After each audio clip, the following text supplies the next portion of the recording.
Menjadi seorang perawat di sebuah rumah sakit besar di Jakarta membuat saya, Vira, terbiasa melihat garis tipis antara hidup dan mati.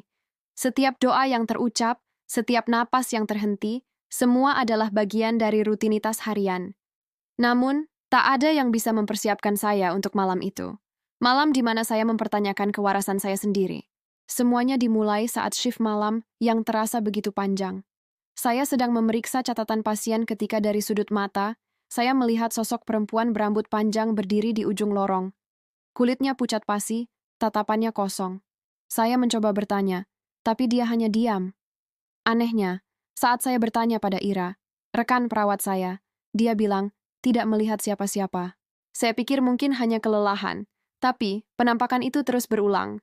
Di ruang istirahat, di dekat kamar pasien, bahkan di pantulan kaca jendela. Selalu perempuan yang sama, selalu dengan tatapan kosong yang sama, dan selalu hanya saya yang bisa melihatnya. Puncaknya terjadi pada malam Jumat, saat hujan deras mengguyur Jakarta seolah langit ikut menangis. Suasana rumah sakit menjadi luar biasa mencekam.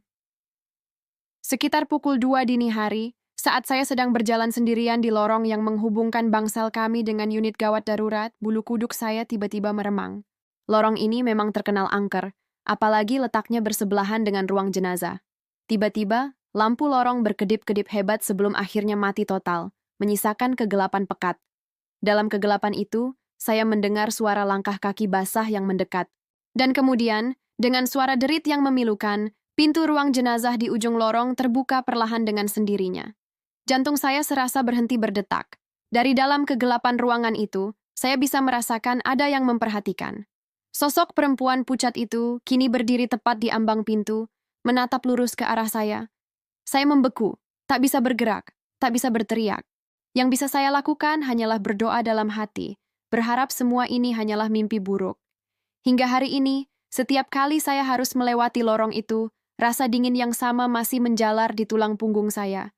Apakah itu hanya imajinasi karena kelelahan, atau memang ada arwah penasaran yang masih terjebak di antara dua dunia, belum menemukan ketenangan? Bagaimana menurut kalian? Terima kasih sudah menonton. Jika kalian suka dengan cerita seperti ini, jangan lupa untuk like, komen, dan subscribe, agar tidak ketinggalan video kami selanjutnya. Sampai jumpa.